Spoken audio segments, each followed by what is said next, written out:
You would never know it from the air. CECOT sits in the sun like a mirage, a geometric monument of concrete, barbed wire, and state-sanctioned silence. There are no screams, no signs of struggle. From the sky, it could pass for an industrial complex, maybe even a military outpost.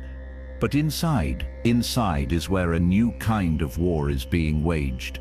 One not with bullets, but with time, control, and an architecture of absolute obedience. El Salvador built it to end chaos, to break the back of a generation raised by blood and bullets, to send a message to every street corner, barrio, and tattooed soldier that the era of compromise is over, that the state doesn't negotiate anymore. It locks the door and throws away the entire concept of mercy. 50,000 men, one prison, no sunlight, no contact, no names, no second chances. Here you don't walk the yard, you shuffle, hunched, eyes down, shirtless, head shaved. There are no colors, no shoes, no gang identifiers, just bare skin and bones, stripped of everything, even identity. They call it COT, Centro de Confinamiento del Terrorismo, a name chosen with surgical clarity. Not prison, not rehabilitation center, no euphemisms, just the raw, state-declared war on terrorism, with all the subtlety of a clenched fist. This isn't just a facility, it's a performance, a declaration, a message etched in stone and steel that says, you are no longer a human being, you are a problem. And problems don't need compassion, they need containment. But step back, take a breath, ask yourself the question the world is still too afraid to answer.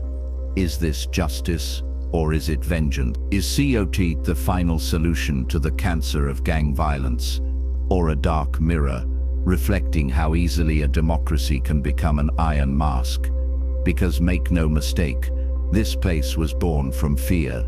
For decades, El Salvador was a battlefield, the gangs so embedded in daily life. They became their own government. Extortion, murder, control, not just of people but of entire neighborhoods, entire cities. Kids were recruited at 10, beaten in by 12, killers by 14. Tattoos weren't just decoration, they were armor, a map of a legion of survival. The state was outnumbered, outgunned, outmaneuvered. Then Nayib Bukele happened. Young, digital, ruthless. A president in sneakers with a Twitter account sharper than his smile. He promised something the public had stopped believing in. Not hope, but domination. Not peace, but power. The power to flip the script, to lock up every gang member in sight. No trials, no bail, no due process. And the people cheered. They didn't want justice. They wanted safety. They wanted revenge. And so, COT was carved into the hills like a scar across the earth, a megastructure designed not for reform, but for disappearance. It took 7 months to build, 7 months to birth the most terrifying prison in modern history. Surveillance everywhere, no windows, no clocks, lights never turn off, cells hold up to 100 men each, one toilet. No beds, no contact with lawyers, no family visits, no idea when or if you'll ever leave. Inmates are kept in total silence, no books, no writing materials, no news, no external reality, just concrete, cold food, fluorescent light, and time that stretches like a scream into infinity. And outside, tourists come to take pictures. International media is granted choreographed access. Cameras roll as shirtless men are paraded like trophies, chained, packed like sardines, heads down, backs arched. A ballet of submission, no blood, no bruises, just the implied brutality of engineered despair. Bukele calls it the new way. He says crime has dropped, murders down, extortion down, tourism up, a nation reborn, order restored. But what's the cost? Because the math doesn't add up. Human rights organizations point to 100 deaths inside the prison system since the crackdown began. unexplained, uninvestigated. Families search for loved ones who disappeared without a warrant, without a record, without a voice. Entire neighborhoods have lost every male over the age of... Not all of them were gang members, not all of them were even suspects. Some just fit the look. Tattooed, poor, living in the wrong zip code. And that's the silent danger. When fear becomes policy, the line between criminal and citizen fades. And what you're left with is not justice, but machinery, efficient, emotionless, and hungry. COT doesn't rehabilitate, it doesn't educate, it doesn't even punish in the traditional sense. It erases.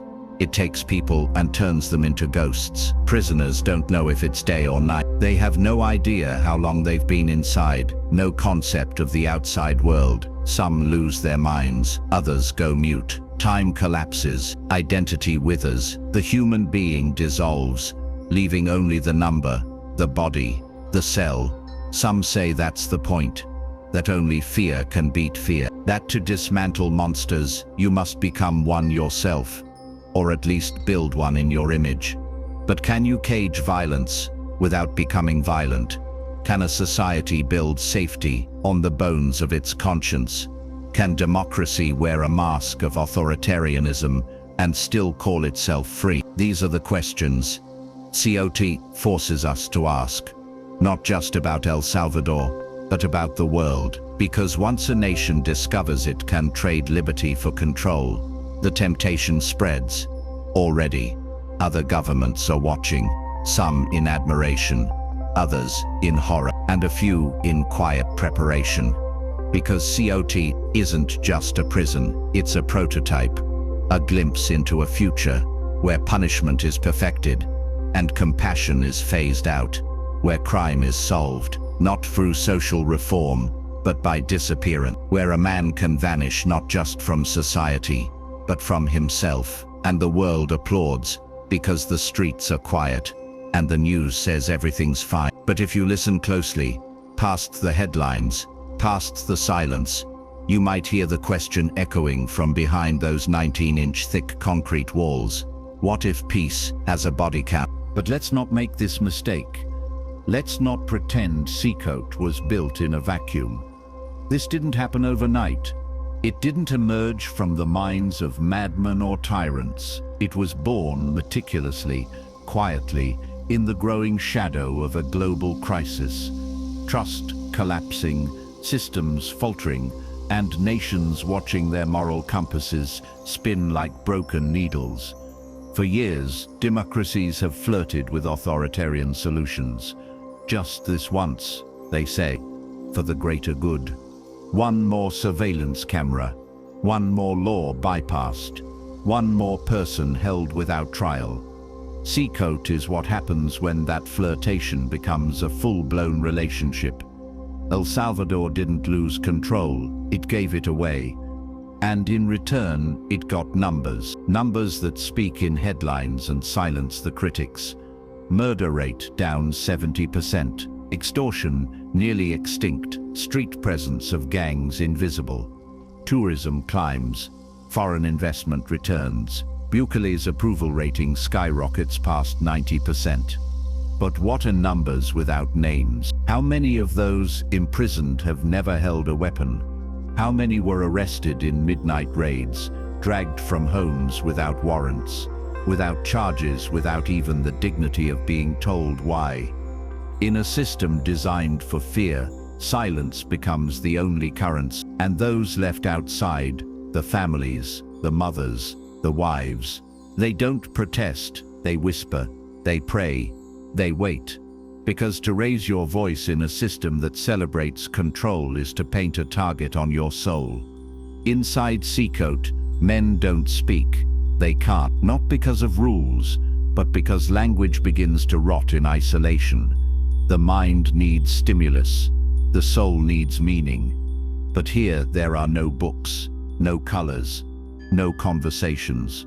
Only concrete, commands and the distant, deafening hum of industrial silence. Prisoners are awakened at forced to sit for hours, legs crossed, eyes forward, in total stillness. If one man shifts, The entire group is punished. If someone flinches, no one eats. It's not about rules, it's about ritual. Degradation becomes doctrine. Suffering becomes structure. Every element of life is reduced to a system of obedience, not to reform, not even to deter, but to dominate. And domination has become a spectacle. Because CECOT is not hidden, it is broadcast. The government films the transfers, the mass movements, the tattooed bodies piled onto buses, heads down, chained together, like props in a dystopian ballet. They release the footage, proudly, strategically. Bukele posts it himself. The message is clear. This is what happens when you challenge the state. No trial, no mercy, no voice, just the image, brutal, aesthetic, absolute. And the world, it watches, it scrolls, it clicks, like, that's the seduction of order. It whispers in the ear of every citizen, you're safe now, and if you're not the one behind bars, that lie tastes almost sweet. But safety built on fear is a fragile illusion, because once a government learns it can imprison without charge, silence without question, and erase without consequence, where does it stop?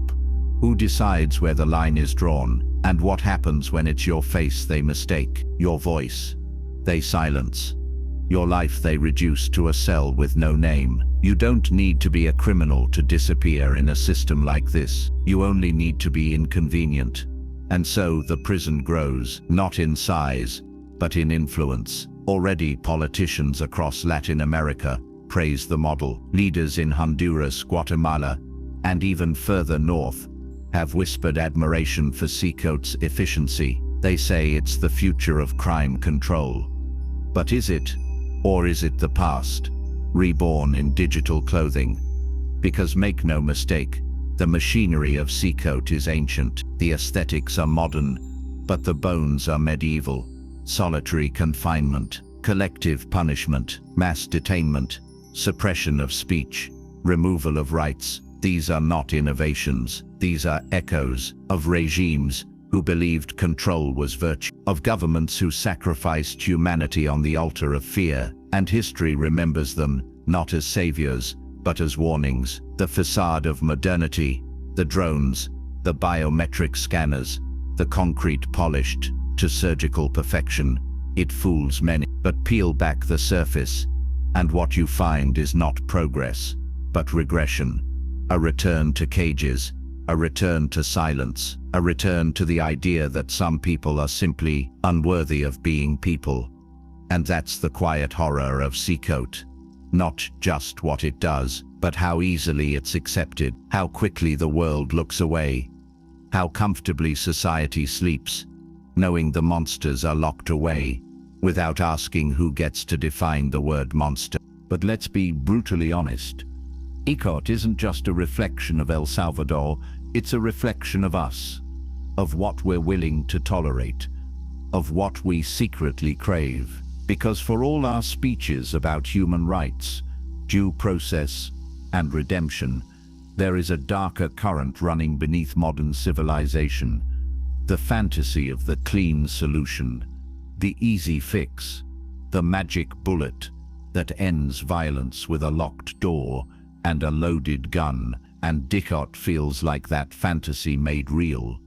A place where evil is boxed, stacked, silenced, and erased, where every problem wears a uniform, shuffles in formation, and never answers back. No wonder it seduces.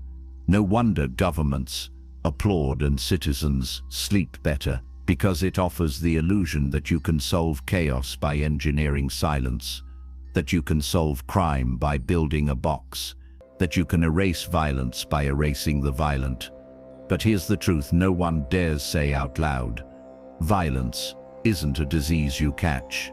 It's a response, a language, a system that grows in the soil we pretend not to see. Poverty, exclusion, abandonment, generational trauma, state failure, and when we ignore the root to cut the branch, all we grow is the illusion of peace.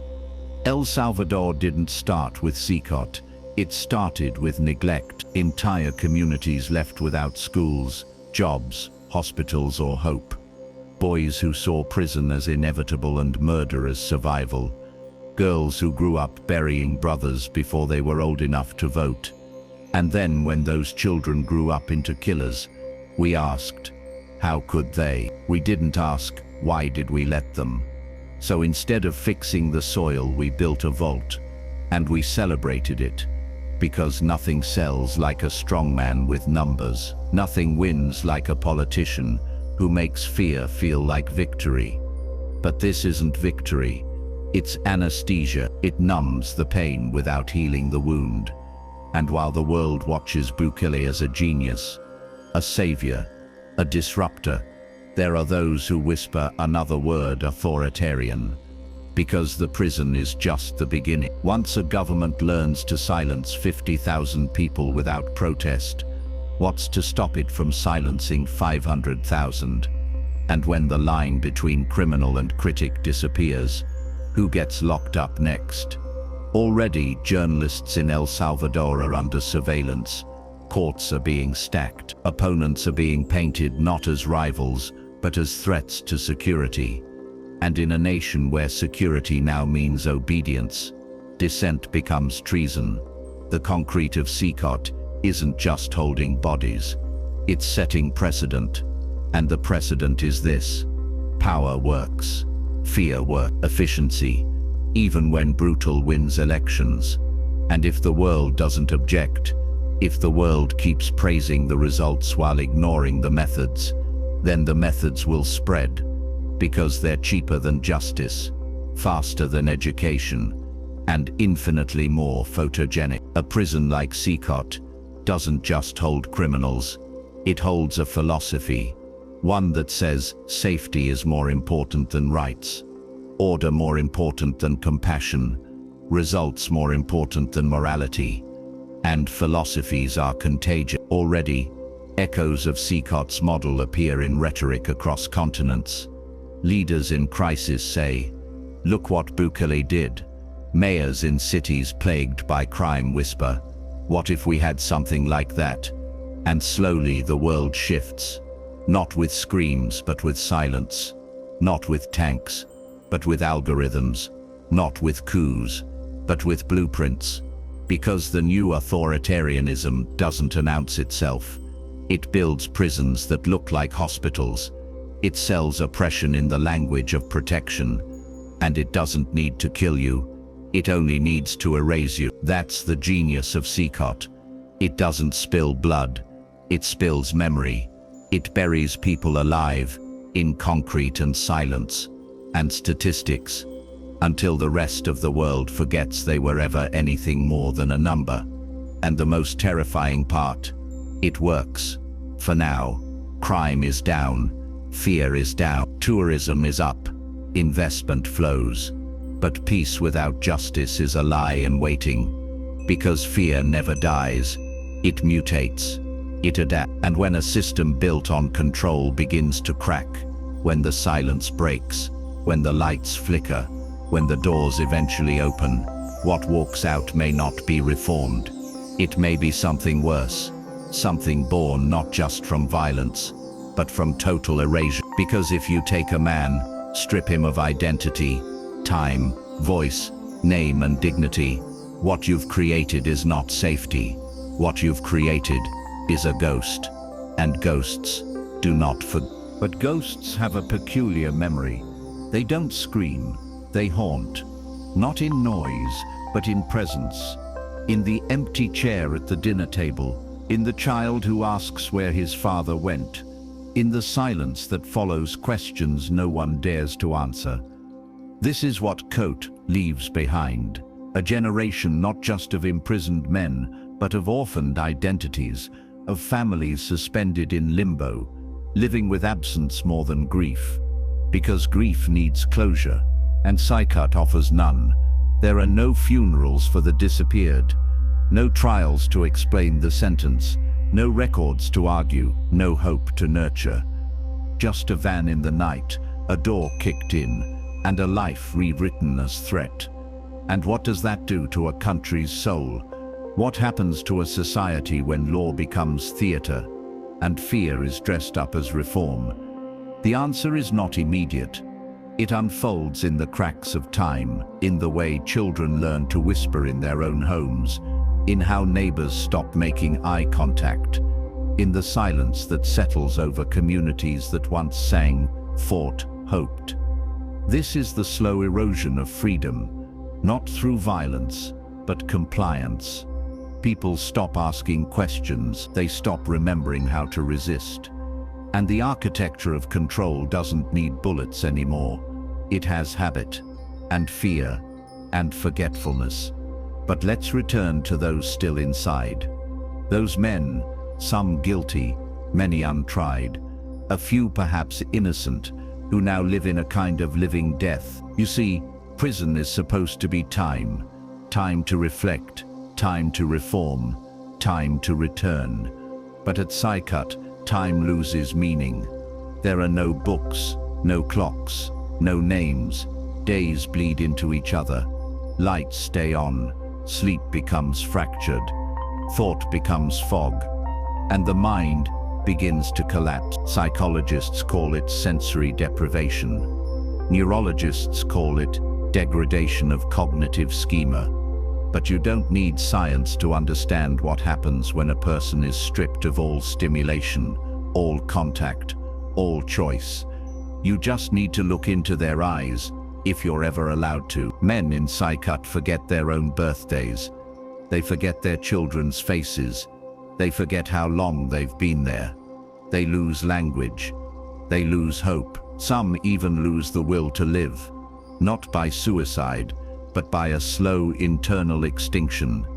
The system calls it control, but it's not control, it's decay. Because there's a difference between locking up a man and hollowing him out. And here's the problem no one dares mention. Some of these men will leave. Maybe not next year, maybe not in 10. But someday, governments change, policies shift, appeals succeed, and the doors will open. What kind of man walks out?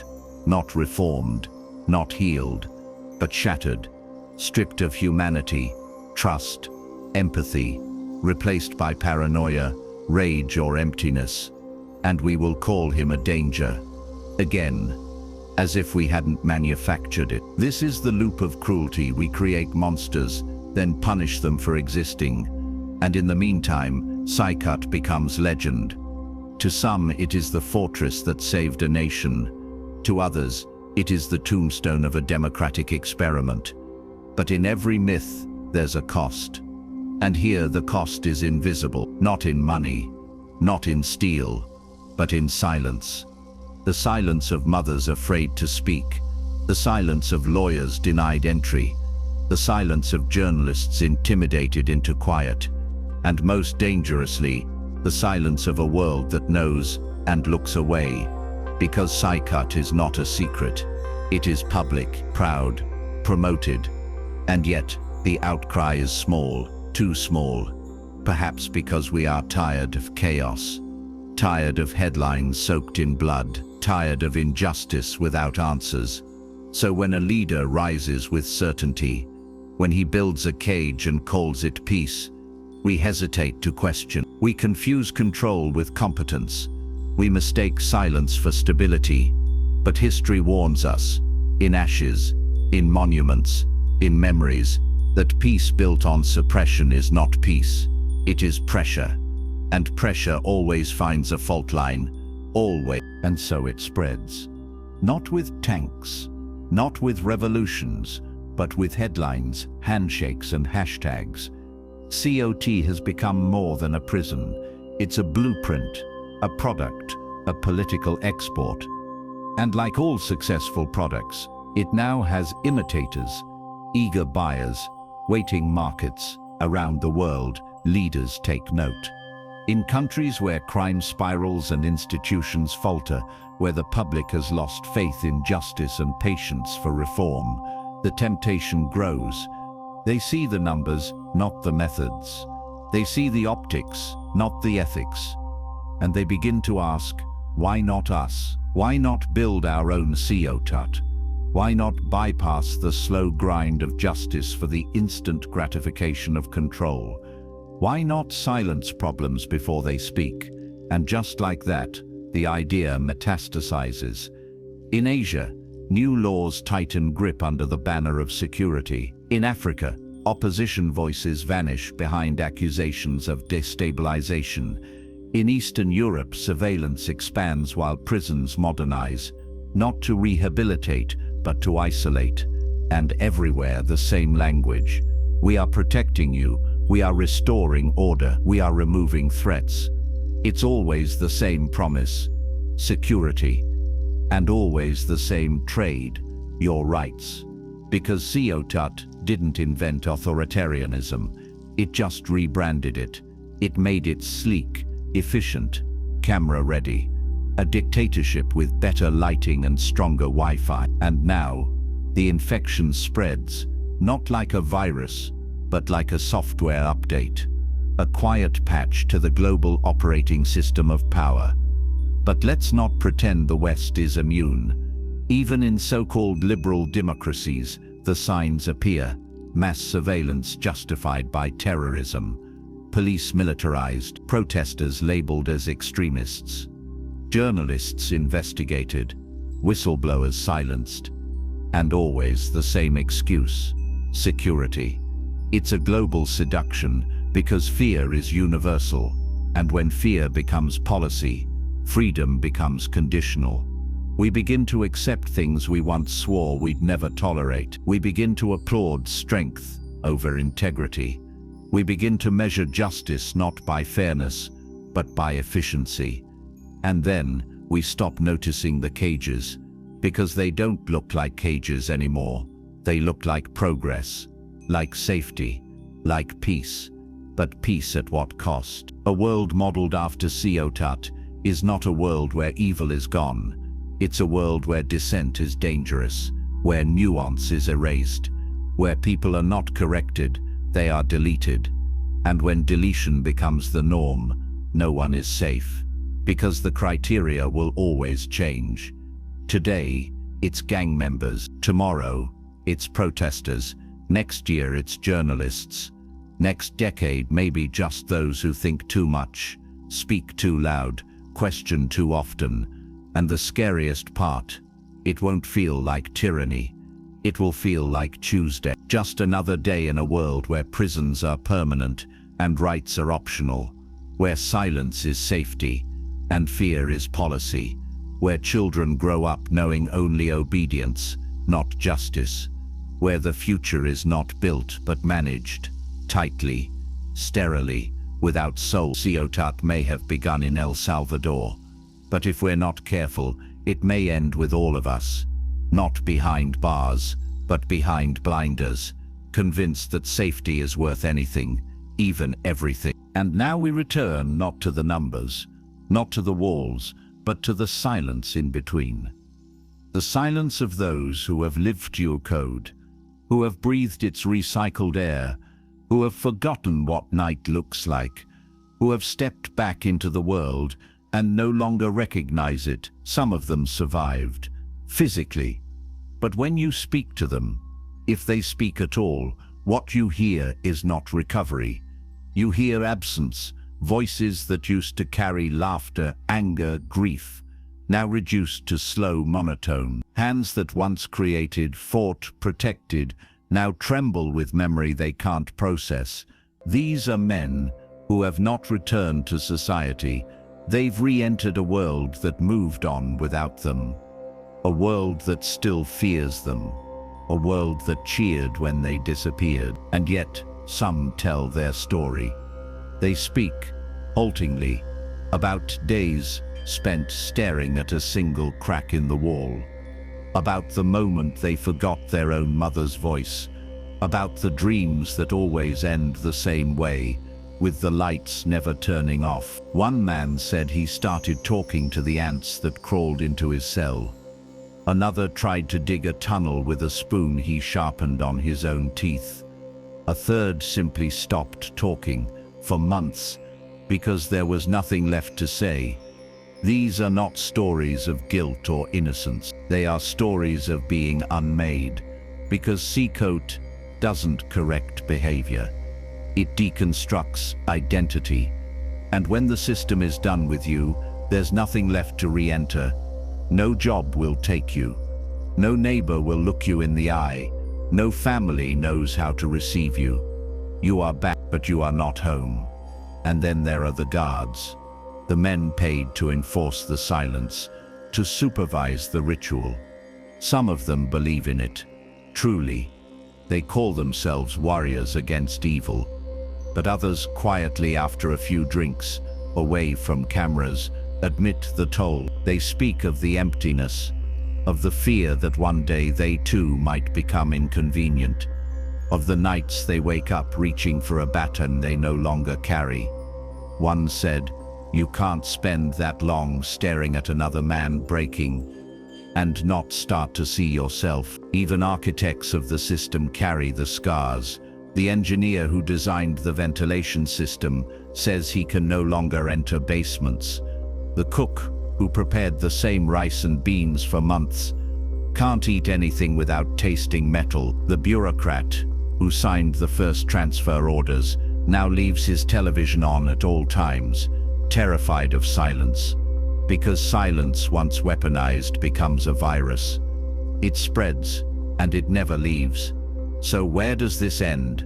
What future does CECOT point to? A world where prisons are not just buildings, but philosophies. A world where the line between guilt and suspicion is one politician's mood. A world where being labeled is the same as being erased. And still the question lingers, was it worth it? Did El Salvador win? Did the crime stop? Did the fear fade? Or did it simply change shape? Take a new name, find a new mask. Because peace, built on control, is not peace.